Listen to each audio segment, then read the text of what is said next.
අමුතු ලස්සනක් තියෙනවා ඒ කහ පාටට එක පාරක් උතුරනකොට බාන්න. ඒක රහසක්. මේ කිරිකොස් කලින් තම්බාගෙන තියෙනවා අපේ පාසුවට. මේ සේර ගහත් තලන්න. එතකොට ඒකේ ෆ්ලේවර් එක යමින් එනවා. මොකද අපේ දිය කිරි දැම්මාම තව ටිකක් කිරිකොස් එක සොෆ්ට් වෙනවා. ඕකේ. දාලා ඊට පස්සේ තමයි මිටි කිරි ටික දාලා ඉක්මනට බාලා ගමු. ඕකේ.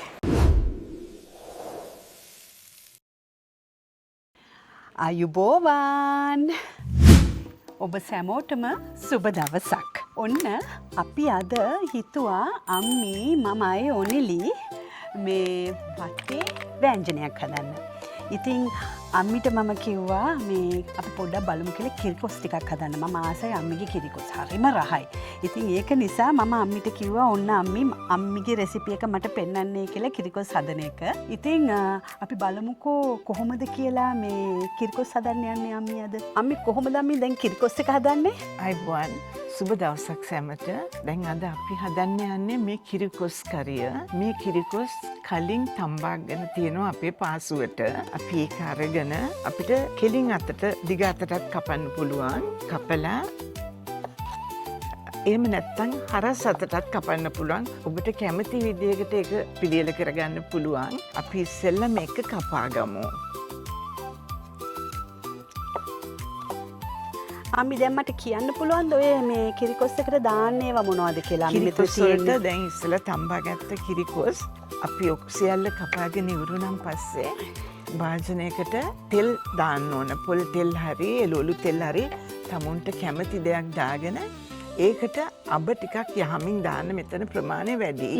ඒක නිසා අබ තේ හැන්දි එකහමාරක් විතර දැම්මත් කමක් නෑ. ඕකේ. අබයි ඊළඟට අපි දානවා කපාගත්ත ලූණුයි කපාගත්ත සුදු ලූණුයි අමු මිරිස් කරල් දෙකයි කොළ පාට අපේ රම්පේ කෑලි දෙකකුයි කරපිංචතියකුයි මේවා සියල්ල ලියාගෙන මේ සේරක් දානවනේ. සේරත් දානවා. ඕකේ. අපි දාලා ඒක තෙලට දාගන්නවා. තෙලට දාලා ඒක බැදීගෙන එනකොට ඒකට දානවා අපි ලුණු කුඩු තේ හැන්දක්. මොකද මේකටත් ලුණු කුඩු දාලා තියෙන්නේ අපි ඉස්සෙල්ලා අපේ රස බලලා තමයි දාන්න ඕන. ලුණු කුඩු තේ හැන්ද දාලා ඊට පස්සේ අපි මේ කපාගත්ත කොස් ටික ඒකෙන්ම ටෙම්පරාදු වෙන්න ඉඩ අරිනවා. ඊට පස්සේ අපිට කිරිකොස් වලට හොදි අවශ්‍ය නිසා අපි පොල් කිරි දමලා ඒකට දිය කිරි විදිහට හදා ගන්නවා. මොකද මේ පොල් ගාලා දිය කිරි ගන්න බෑනේ. ඔව් අම්මා. ඒක නිසා අපි කෑන් එකෙන් දාලා ඊට පස්සේ වතුර ටිකක් දාලා ඒක හොද්ද එන විදිහට තියෙනවා. ඒකට අපිට තවත් ඇඩ් කරන්න පුළුවන් කැමති නම් මිරිස් කුඩු තේ හැන්දක් විතර. එතකොට අමුතු ෆ්ලේවර් එකක් එනවා. ඊට පස්සේ කහ කුඩු ටිකක් ඇඩ් කරනවා.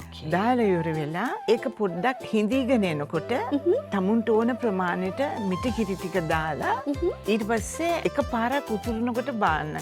ඒක රහසක්. එතකොට කරිය ලස්සන වෙන්න වේලිච්ච මිරිස් හෝ ඉදිච්ච මිරිස් කරලා දිග අතට තීරු කපලා බාලා ඉවරුනම් පස්සේ උඩට අතුරන්න. මේ බලන්නකො කොස්සට. කොස්සටක් තියෙනවා. කොස්සට අපි කලින් තම්බලනේ ගත්තේ. ඔව්. ඉතින් බලන්න. හැබැයි ඉතින් අර කිරි කොස් වලට දානකොට ඕනේ දොනිලි කෑල්ලක් කාලා බලන්න කොහොමද කියලා. හරි ෂොක්. අම්මි කාලා බලන්නකො කෑල්ල.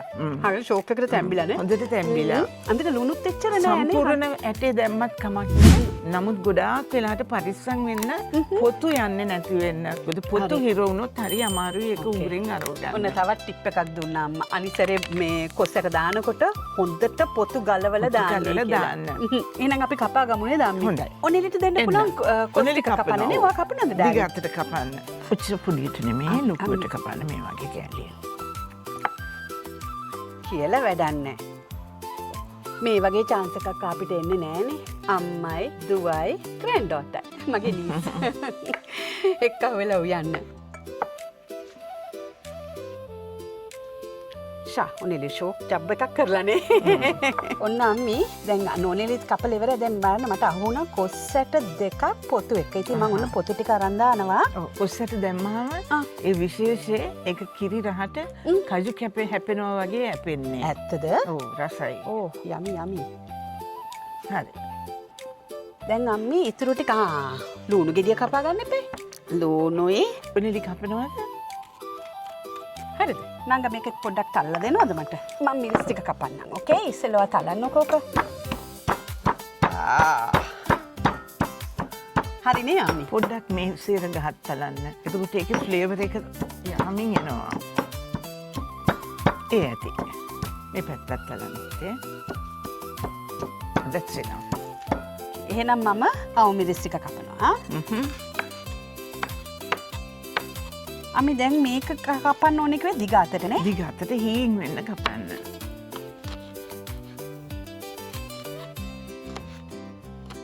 මේක දෙකට කැපුවාම ඇති. හරි. දැන් අපි ලෑස්ති. කරපිංච කොළ පිටින්මද දාන්නේ? ඔව් අම්මි කොළ පිටින්. ඒ කපන්න ඕනද ටිකක්? සාමාන්‍යයෙන් මම කරනකොට හීන් වෙන්න ලියනවා. ලියනවා. එතකොට කනකොට කෑමත් එක්ක ඒක කැවෙනවා. නැත්තම් අපි කරපිංච විසි කරනවානේ. විසි කරනවානේ. මේක ගුණ අතින් ඉතාමත් ගුණ දෙයක් කරපිංචා. හරි. හරි? හරි. ඕකේ. දැන් එහෙනම් අපි ඒක ඔක්කොම දාගමු නේද මේ පිඟානට? මම කළු තුඩු පහ දාන්නේ නැහැ බෙදපු තුන පහ. නමුත් ස්පයිසිව කන්න ඕනේ නම් මම දාන මිරිස් ප්‍රමාණයට වැඩිය මිරිස් ප්‍රමාණයක් දාලා කළු තුඩු පහට එකුත් ඉහළ ගන්න කාණ්ඩේ ඉන්නවා. ඒමත් රසයි. නමුත් මේක අර මං කිරිකොස් විදියටම තමයි උඟ දෙනෙක් අර මිරිස් කන්නේ නැහැ නේද? ඕකේ. අපි කොච්චර මේ ভেජිටබල් ඔයිල් දාන්න ඕනද අපි? තේ හැඳි 3ක්. හරි. ඕකේ. ඊළඟට දාන්නේ මොනවද අපි? දැන් අබ ටිකක් අබ ගන්න ඕන. අබ කොච්චරද? මේක තේ හැඳක්ද? නෑ මේක half a teaspoon. තේ හැඳි භාගයක්? තේ හැඳක් දාන්න. තේ හැඳක්ද? එහෙනම් අපි ඔනෙලිට දෙමුකෝ තේ හැඳි දෙක. මේකෙන් දෙකක් දාන්න ඔනෙලි. එතකොට තේ හැඳක් වෙනවා. ඒ. ඔව්. එතකොට 1 tablespoon. 1 tablespoon.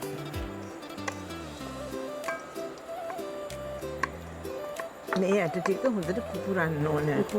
පුපුරනකොට ඊළඟට අපි දාමු රම්පේ කරපිංච සේර. ඕකේ.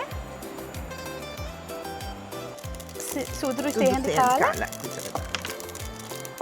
දැන් අනිත් ඒවා දාන්න ඕනද අපි? දැන් දාන්න. ඉස්සෙල්ලා සුදු ලුණු රම්පේ කරපිංච සේර.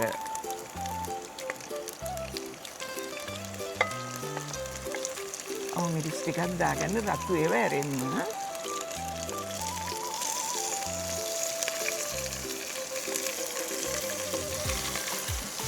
ඊළඟට ඒක බැදීගෙන එනකොට අපි දාමු කහ කුඩු ටික.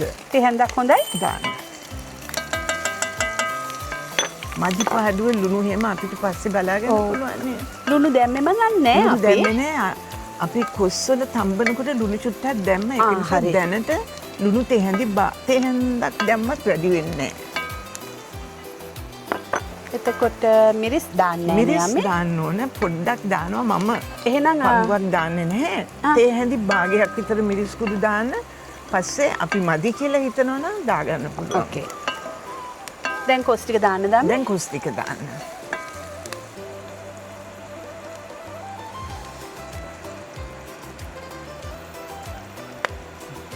දැන් හොඳට ස්ටර් කරන්න ඒක.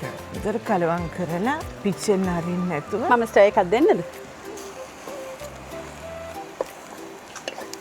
මෙහෙම අම්මේ? තව ටිකක් ස්ටර් කරන්න ඒක. කරලා අපි දිය කිරි පොඩ්ඩක් දාමු. මොකද අපේ දිය කිරි දැම්මාම තව ටිකක් කිරිකොස් එක සොෆ්ට් වෙනවා. ඕකේ. දාලා ඊට පස්සේ තමයි මිටි කිරි ටික දාලා ඉක්මනට බාලා ගමු. ඕකේ. දිය කිරි කරන්න නම් මම දැන් කරන්න යන්නේ මම පොල් කිරි කෑන්නේ කෑරලා පොල් කිරි චුට්ටක් දාලා වතුර ටිකක් දැම්මම හරි. සෝ මෙච්චරක් විතර පොල් කිරි දාලා දැන් ඉතින්ද වතුර ටිකක් දාන්න. වතුර ඇති දාන්නේ තව දාන්න. වතුර තව චුට්ටක් දාන්න. දැන් මේ කෝප භාගයක් වගේ. තව ටිකක් දැම්මම නම් උගරන්ට පොඩි තියෙනවා. දැන් ඔන්න කෝපයක් වගේ දාලා තියෙන වතුර. දිය කිරි කෝපයක් විතර. පොල් ගාලා දානවා නම් ඒත් කෝපයක් විතර දිය කිරෙන් දාලා ඊට පස්සේ තමයි මිටි කිරි චුට්ට දාලා බාන්න ඕන. දැන් රස බලන්න ලුණු මදි ඇති කියලා මට හිතෙනවා.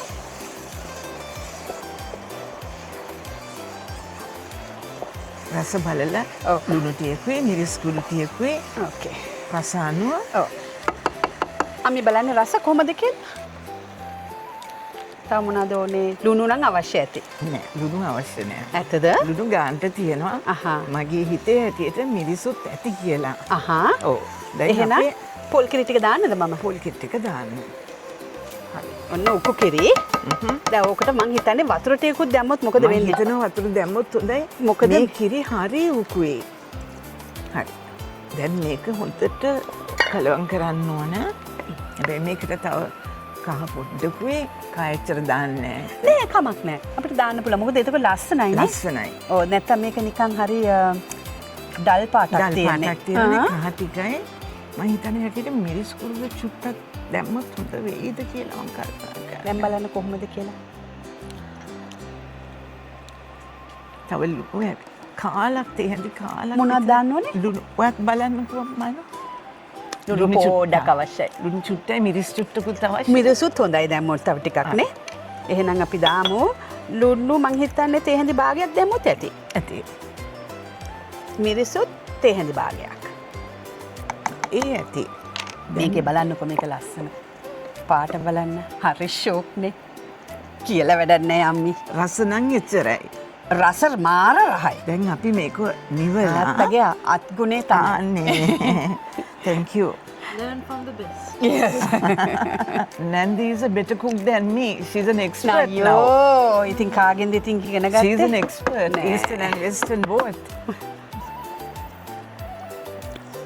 හරි. දැන් මේක off කරලා. සුපිරි. Thank you. මේ බලන්න අම්මි. Very good. very good. දැන් අපි off කරලා මේක දාන්නේ ලස්සනට. උඩට අතුරුවාම ඒක අමුතු ලස්සනක් තියෙනවා ඒ කහ පාටට මේ ඇති. එහෙනම් මෙන්න බලන්න. අපේ අම්මිගේ කිරිපොත් කරේ. හරි ෂෝක් නේද? පාට බලන්නකෝ. කහ පාටයි, රතු පාටයි, අබ ඇටයි ඔක්කොම තියෙනවා. Well done, Archie. Thank you, thank you, thank you. අම්මි good job. Thank you. well done. Thank you. හරි. එහෙනම් අපි තවත් ව්‍යංජනයක් අරගෙන ඔබගේ නිවසට එනකන් අපි ඔබ හැමෝටම සුබ පතනවා. අයුබෝවන්. Bye.